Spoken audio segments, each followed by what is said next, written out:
3 जरूरी है। 5 की कोई आवश्यकता नहीं है? 5 की आवश्यकता। इंजेक्शन तो 5 लगते हैं। मेरे को ना बताया ना, नंबर 3 लिख रखे हैं इसमें, देख रहे ना।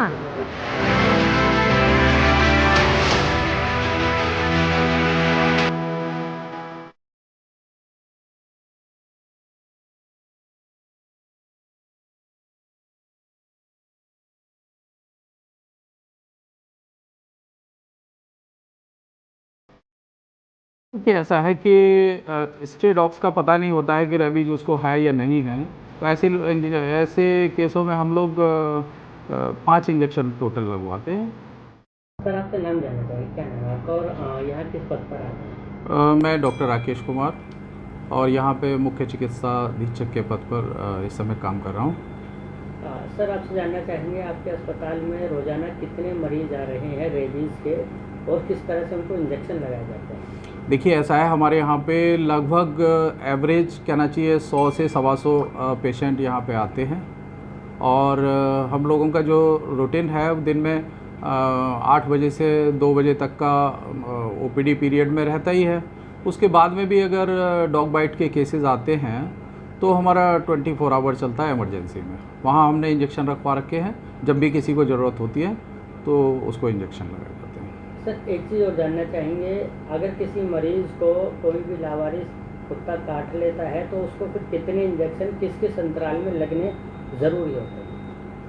देखिए ऐसा है कि स्ट्रे डॉग्स का पता नहीं होता है कि रेबीज उसको है या नहीं है, तो ऐसे केसों में हम लोग 5 इंजेक्शन टोटल लगवाते हैं, जिसमें 0, 3, 7, 14 और 28 दिन लगाते हैं। सर एक चीज़ और जानना चाहेंगे, बाहर जो मरीज़ आए हैं उनमें कुछ मरीज़ ऐसे हैं जिनका ये कहना है कि हमको 3 इंजेक्शन लगाने के लिए कहा गया है, लेकिन उनको किस डॉग ने काटा है, जो वो स्ट्रीट है या पालतू है, ऐसी कोई जानकारी ना ही उनके पास है ना ही डॉक्टर्स के पास है। तो सर ये क्या मामला हो सकता है? जहाँ तक स्ट्रे डॉग्स है उसमें हम लोग 5 इंजेक्शन ही लगवाते हैं जो संदेहजनक हैं, मतलब जिनके बारे में हमें आइडिया नहीं है कि कभी कभी ऐसा होता है कि जो जिस कुत्ते ने काटा है वो ऑलरेडी वैक्सीनेटेड होता है, तो उसमें मेरे विचार से ज़रूरत नहीं होती है इंजेक्शन लगवाने की, लेकिन फिर भी हम लोग इंजेक्शन लगवा देते तो उसमें होता है। अगर बाहर से भी दवाइयाँ लिखी जाती हैं, जो इसमें अभी कुछ मरीजों का आरोप ऐसा है कि दवाइयाँ जो हैं बाहर से भी लिखी जाती हैं, उस पर क्या? बाहर से दवाइयाँ डॉग बाइट के केसेस में आई डोंट थिंक कि किसी को ज़रूरत नहीं होगी। मेरे संज्ञान में नहीं है कि बाहर से दवाइयाँ किसी को लिखी है, अगर ऐसा है तो मैं पता करूँगा उसके बाद। डॉक्टर साहब एक बार अंदर ही चलते हैं, इनसे बातचीत करते हैं। डॉक्टर साहब आपसे ये हमें जानना है कि जो किसी को भी डॉग बाइट करता है तो उसको कितने इंजेक्शन लगना ज़रूरी होता है?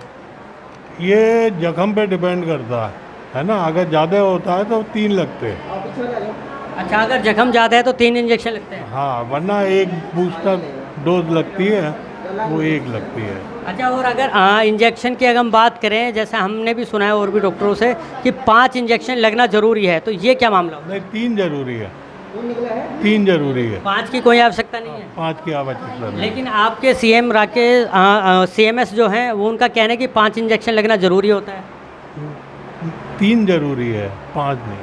5 ज़रूरी नहीं है? 3 जरूरी। तो यानी कि अस्पताल के जो CMS हैं वो गलत जानकारी दे रहे हैं? नहीं नहीं, जब बहुत ज़्यादा जख्म हो तब 5 लगते हैं, वरना 3 ही लगते हैं। अच्छा, आपका क्या नाम है? मेरा डॉक्टर संजीव पवार।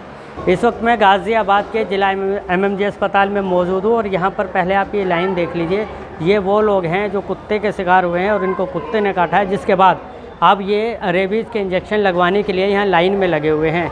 यहाँ कुछ लोग मौजूद हैं, इनसे बातचीत भी कर लेते हैं। माता जी क्या हुआ था आपके साथ? कुत्ते ने काटा था मेरे। किस तरह का बाइट किया था, कितना ज़्यादा काटा था? बहुत ज़्यादा काटा, मेरे तो बहुत खून गए थे इसमें। कितने दिन हो गए इस बार? होली वाले दिन काटा था 25 तारीख को। अच्छा, अब कितने इंजेक्शन लगाने के लिए बोल रहे हैं? मुझे ना बताया ऐसे इंजेक्शन कितने लगाने पड़े, एक लगवा के मैं दूसरा लगवा खा जाए। दिखाइए एक बार पर्चा दिखाइए आप। देखिए ये इनका पर्चा है और इसमें हम देख सकते हैं इनको 3 इंजेक्शन लगाने के लिए कहा गया है, 26 तारीख, 29 तारीख और ये बाद में 2 अप्रैल। हाँ, इंजेक्शन तो 5 लगते हैं। मेरे को ना बताया ना, नंबर 3 लिख रखे हैं इसमें, देख रहे ना। आपने लिखे हुए हैं 3 लिखे इसमें। अच्छा, तो आपको कभी ये आपको नहीं लगता कि 5 इंजेक्शन लगवाने हैं यहाँ घर में किसी ने, या किसी ने भी कुछ नहीं बताया? किसी ने नहीं बताया है, यही बता घर के अंदर क्या बात है, डॉक्टर बताना नहीं इस बात को तो। अच्छा, आप आइए, एक और मरीज हैं हमारे साथ, इनसे भी बातचीत कर लेते हैं। आप बताइए, बच्चों को एक इंजेक्शन बताया है? हाँ जी। अच्छा, क्या बच्चे का काटा था? हाँ जी। देखिए, ये हाथ पे काटा हुआ है, ब्लड हल्का सा अभी भी आ रहा है। कब काटा था ये? आज 3 दिन हो गए। लेकिन इंजेक्शन एक ही बोला है? हाँ जी। देखिए यहाँ पर आप देख सकते हैं, इसमें एक इंजेक्शन के लिए बोला है 30 तारीख के लिए। इस पर इन्होंने कोई दवाई नहीं लगाई, श्रम वगैरह कुछ नहीं लगाया इस पर? अभी नहीं। देखिए, श्रम तक नहीं लगाया है। अब आपको कहाँ भेज रहे हैं? अब ये देंगे भेज रहे कोने पे। अच्छा, दवाई के लिए बाहर से तो कुछ दवाई नहीं है? नहीं। चलिए, देखिए इनको ये एक बार आप हाथ देख सकते हैं कि जो निशान है उससे आप अंदाज़ा लगाइए, इस पर किसी भी तरह की कोई दवाई इन्होंने नहीं लगाई है, जबकि एक श्रम इनको लगाना होता है, लेकिन इस तरह की चीज़ें सामने नहीं आ रही हैं। ऐसे में सबसे बड़ा सवाल ये भी खड़ा होता है कि जब रेबीज़ के इंजेक्शन मरीज़ को 5 लगाने होते हैं, तो ऐसे में 3 इंजेक्शन क्यों लगाए जा रहे हैं? आखिरकार ये 2 इंजेक्शन ना लगाने की वजह क्या है? क्या अस्पताल में रेबीज़ के इंजेक्शन कम हैं, या फिर ये डॉक्टरों की लापरवाही है? गाज़ियाबाद से मैं जितेंद्र गौतम, न्यूज़ 1 इंडिया।